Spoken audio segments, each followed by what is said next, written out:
L'invité du Grand Direct, après le départ du président François Hollande, qui a terminé sa visite officielle en Israël à l'université de Tel Aviv, eh bien c'est le président des amis français de l'université de Tel Aviv qui est avec nous, François Heilbronn. Bonsoir. Bonsoir Jean-Charles Bonnet. Merci d'être l'invité du Grand Direct ce soir. Une visite qui s'est donc terminée un petit peu dans un lieu qui vous est très familier, puisque donc vous présidez cette association. Est-ce que François Hollande a été impressionné par ce lieu qui est un grand campus ? Tout à fait.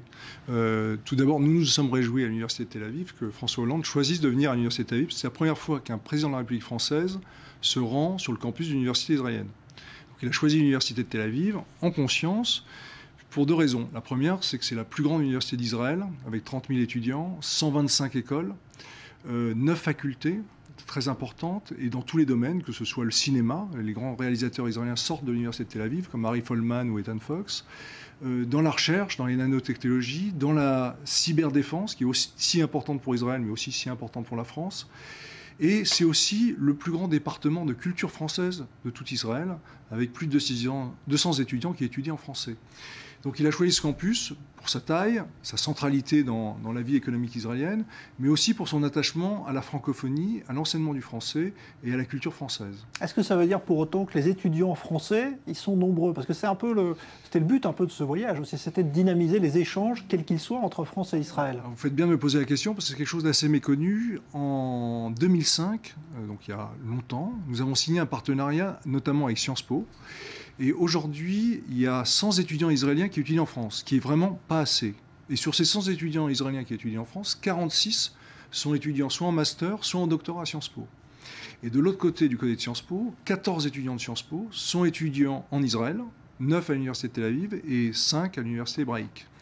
Quand vous dites que c'est pas assez, c'est par rapport à d'autres pays, d'autres grands pays qui ont des échanges beaucoup plus développés? 46 à Sciences Po, on est très content. Mais à Sciences Po, il y a 12 000 étudiants. Donc 46 sur 12 000, c'est bien. Mais en France, il y a plusieurs millions d'étudiants. Et donc, que 54 autres étudiants israéliens qui soient parmi les millions d'étudiants français, c'est pas suffisant. Et d'ailleurs, un certain nombre de partenariats vont être signés. Nous espérons signer un partenariat avec l'École Polytechnique. Le président de l'École Polytechnique était ici, très intéressé par toute la recherche à l'Université de Tel Aviv. Nous avons déjà des partenariats aussi avec Paris 5 Necker, la faculté de médecine de Paris, où il y a des échanges de chercheurs et de professeurs, très importants.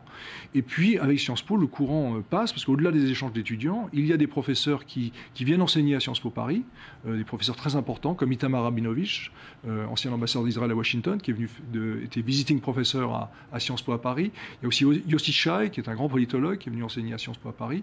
Donc le courant fonctionne dans les deux côtés, mais avec la visite du président de la République, nous espérons vraiment que ces échanges se développent plus, que d'autres universités françaises qui ne connaissent pas la qualité des universités israéliennes viennent s'intéresser aux universités israéliennes. Parce que c'est le mot, quand vous dites certaines universités françaises ne connaissent pas, quand on voit des reportages ici de la télévision israélienne, les enseignants vont surtout dans les universités américaines. Ce sont les Américains qui viennent chercher les cerveaux israéliens. Vous avez tout à fait raison, et d'ailleurs c'est un problème pour Israël, et d'ailleurs à l'Université de Tel Aviv, on essaye de ramener, avec succès d'ailleurs, beaucoup de chercheurs et de grands professeurs israéliens dans les campus israéliens à l'Université de Tel Aviv. 200 professeurs sont revenus à l'Université de Tel Aviv, par exemple. Mais c'est effectivement un problème. L'attraction naturelle est vers les États-Unis. On va finir son PhD, son doctorat aux États-Unis. Donc là, ça, on veut les faire venir en France. Là, par exemple, en France, on a 3 doctorants qui ont fini Sciences Po, avec des thèses brillantes, d'ailleurs, qui ont été publiées chez Gallimard, d'étudiants tout à fait remarquables. Et donc, on veut que ce courant soit plus grand, mais aussi dans tous les domaines. C'est-à-dire, il n'y a pas assez, justement, dans les domaines scientifiques. Un étudiant qui veut faire un PhD en physique, on a en France, à Paris 6, une des meilleures écoles de physique qui a produit 5-6 prix Nobel. Donc, pas normal qu'ils aillent pas là-bas. Donc c'est important, et c'est là où je dirais... C'était quoi l'obstacle jusqu'à présent, à votre avis? Il était culturel uniquement? Culturel, un peu linguistique quand même. Mais bon, on sait 18% de francophones en Israël, donc ces étudiants israéliens d'origine francophone, naturellement, pourraient venir en France.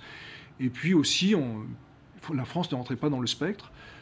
Aussi les tensions politiques entre la France et Israël, pendant longtemps, il n'y avait pas un climat favorable. Aussi, il n'y avait pas forcément des bourses d'études, et il y a de plus en plus de bourses d'études, notamment il y a un système qui s'appelle Erasmus Mondus, donc il y a Erasmus pour l'Europe, et il y a Erasmus Mondus, qui donne des bourses à des étudiants israéliens pour venir étudier en France. Donc à partir du moment, quand ils vont aux États-Unis, ils ont souvent des bourses. si on arrive à financer leurs études, parce qu'en France, les études coûtent quand même cher, et puis la vie coûte cher en France. Oui, parce que aussi, ce sont deux systèmes quand même très différents. Le système israélien est plus calqué sur le modèle américain, anglo-saxon, et en France, on a une autre conception peut-être de... Oui, alors c'est vrai pour le premier cycle. Ouais. Mais à partir du master et du doctorat, et c'est là où les étudiants doivent bouger, parce que le premier cycle, il vaut mieux qu'ils le fassent dans leur pays d'origine. À partir du moment où, surtout en doctorat, en recherche, on peut aller partout dans le monde. Et les étudiants israéliens, il y a beaucoup en Angleterre, beaucoup en Allemagne, et pas assez en France. Et justement, ça, c'est un courant qu'on veut inverser. Et le président de la République, justement, que j'ai accueilli sur le campus de l'Université de Tel Aviv ce matin, me l'a dit, on a échangé. Il m'a dit, c'est très bien ce que vous faites, continuez, on veut le développer, c'est important que les étudiants israéliens viennent en France et que les étudiants français viennent étudier en Israël. Ça rapprochera évidemment nos deux pays. Ça aussi permettra les développements économiques souhaités, justement, dans la journée de l'innovation que votre journal a couvert. Oui, alors justement, François Hollande l'a dit hier carrément à la Knesset, il a comparé Israël à une start-up. Start-up nation. Et c'est vrai, parce que c'est ici qu'il y a énormément de start-up et performantes. On l'a vu encore cette semaine avec une société rachetée par Apple. Oui. Qui, plusieurs centaines de millions de dollars. Plusieurs centaines de millions, c'est pas la première et c'est sans doute pas la dernière. Là aussi, vous pensez que la France découvre tout d'un coup qu'il y a peut-être un modèle ici dont elle peut s'inspirer ou pas? J'ai accompagné hier sur le campus 2 délégations. Une délégation du MEDEF, qui est le patronat français, et donc il y avait 30 grands chefs d'entreprise, comme le patron de Bouygues Télécom, le directeur de la recherche de Veolia, le directeur de la recherche de Total, il y a eu le patron de l'INPI qui dépose les brevets, il y en avait d'autres aussi, des investisseurs, ce qu'on appelle des venture capitalistes, ceux qui financent justement les startups, les jeunes entreprises. Et ils sont venus sur le campus, donc il y avait ces 30 grands patrons, il y avait aussi 70 entrepreneurs qui étaient venus avec l'association Parrainer la croissance, qui est une très bonne association en France, justement d'innovation, et on leur a montré à la fois le système vertueux israélien, c'est-à-dire que c'est un système où la recherche fondamentale se fait à l'université, mais très vite, les investisseurs aident les chercheurs à développer leurs produits et passer à des phases commerciales.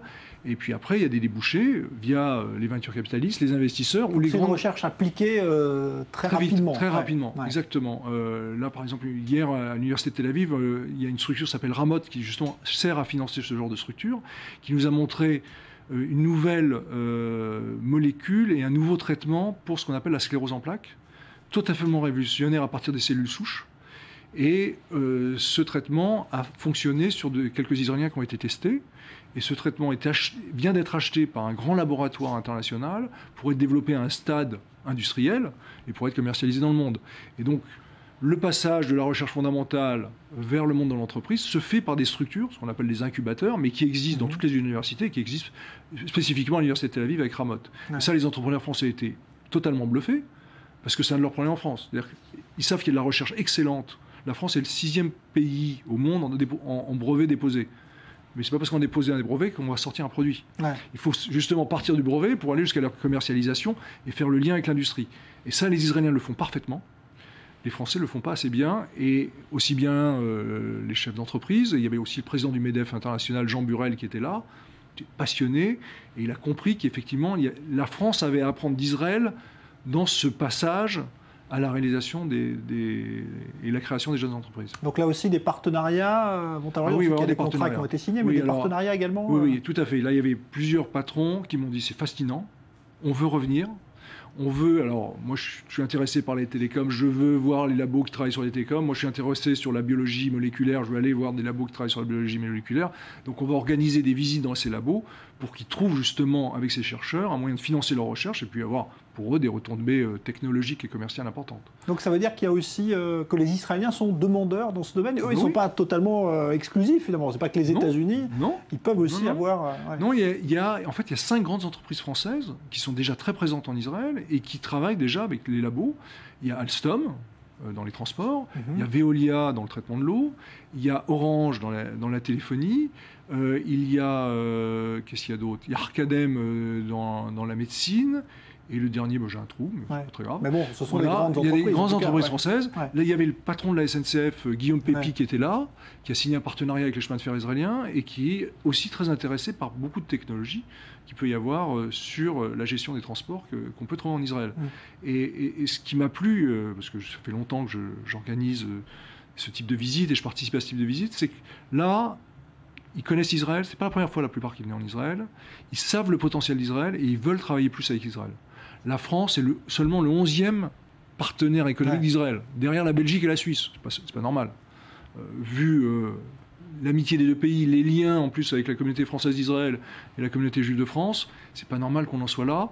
Mais là, il y a une vraie volonté de grands chefs d'entreprise et d'entrepreneurs de développer ces liens. Et François Hollande, justement, avec cette journée de l'innovation aujourd'hui à Tel Aviv, a en plus accéléré le phénomène. Oui, alors c'est ça, parce que qu'est-ce qui fait que tout d'un coup ça se débloque là, à l'occasion de cette visite? Est-ce que c'est le fait qu'on a l'impression, en tout cas, qu'il y avait politiquement déjà un vrai climat d'amitié entre François Hollande et Benjamin Netanyahu? Est-ce que ça joue? J'en ai souvent discuté avec des chefs d'entreprise, j'ai essayé de les orienter vers Israël depuis longtemps. Il y avait quand même des a priori. Il y a eu le boycott arabe, qui a quand même duré de 1974 à 1993, 20 ans. Et puis après, la fin du boycott arabe, c'était... Ouais, on fera peut-être des affaires avec Israël, mais il ne faut pas trop que nos clients arabes le sachent. Voilà, c'est ça. Donc là, il y avait une autocensure. On achetait des drones aux Israéliens, mais on ne le disait pas. On faisait de la recherche en aéronautique avec les Israéliens, mais on ne le disait surtout pas. Parce qu'après, on le vendait dans des pays arabes.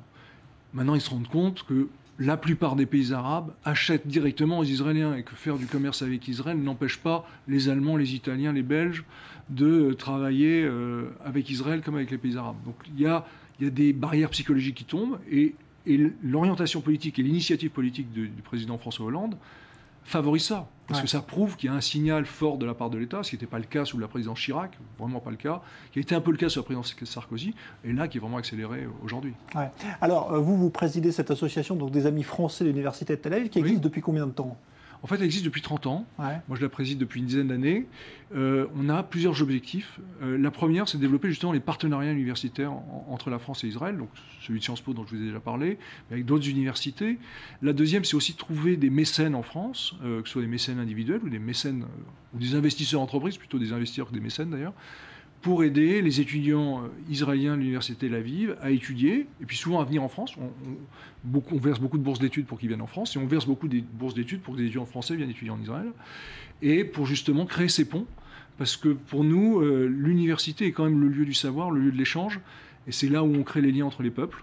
Et c'est pour ça que aussi bien l'université de Tel Aviv que les universités françaises ont tout à gagner ces échanges. Vous parliez tout à l'heure du modèle de cette université, qui est un campus gigantesque, où vous disiez il y a énormément de départements et des secteurs très pointus qui sont présents. C'est un modèle qui serait transposable en France, où on a l'habitude de cloisonner un petit peu. En France, il y avait ce modèle. En fait, il y a un vieux modèle du Moyen-Âge, qui a en Angleterre avec Oxford et Cambridge, qui a aux États-Unis avec Harvard, c'est la multidisciplinarité. À Harvard, il y a tout. À Oxford, il y a tout. En France, il y a eu mai 68. Et après mai 68, les politiques un peu idiots ont cassé les universités, ont fait des facultés. Et donc il y a la faculté de droit, la faculté d'économie, la faculté de médecine. Et donc on a cassé pour casser en fait ce noyau d'agitateurs potentiels. Et alors, avec Valérie Pécresse comme ministre de l'Enseignement supérieur, il y a eu une évolution inverse, il y a 4 ans, qui est très bonne, qui s'appelle les presses, les pôles d'excellence et de recherche scientifique, qui regroupent des universités. Et donc ça, maintenant, ça a changé de nom. Bon, évidemment, à chaque alternance, il faut changer. Ça a changé de nom, mais le principe reste le même. Ça s'appelle des communautés d'université. Par exemple, Sciences Po, où je suis professeur, a une association avec un certain nombre d'universités scientifiques, la faculté de médecine, mais aussi les Langues pour créer des pôles universitaires où la connaissance transversale et l'échange transversal aussi sont très importants.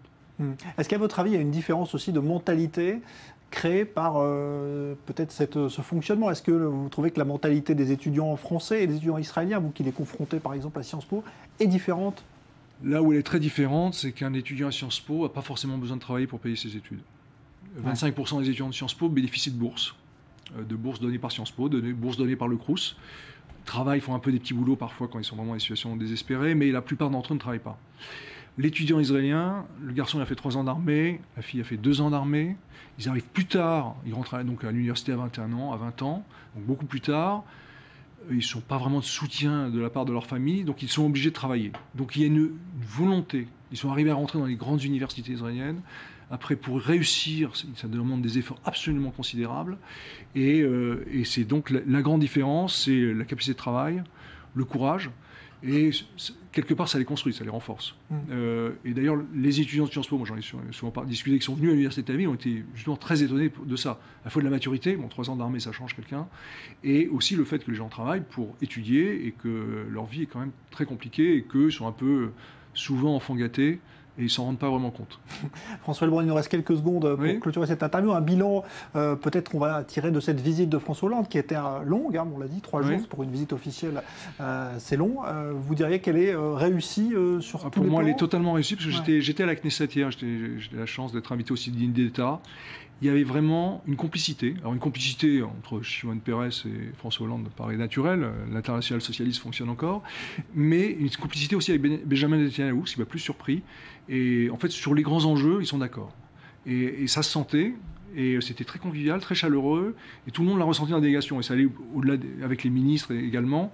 Et donc je pense que là, ce qu'on appelle tous de nouveau le renouveau de l'amitié France-Israël, qui a existé avant 1967, est en train de repartir sur d'excellentes bases. Merci beaucoup François Heilbronn. Je rappelle donc que vous êtes le président de l'association des amis français de l'université de Tel Aviv et vous avez donc reçu à ce titre François Hollande ce matin pour ce discours. Bonne soirée sur i24 News, un nouveau journal.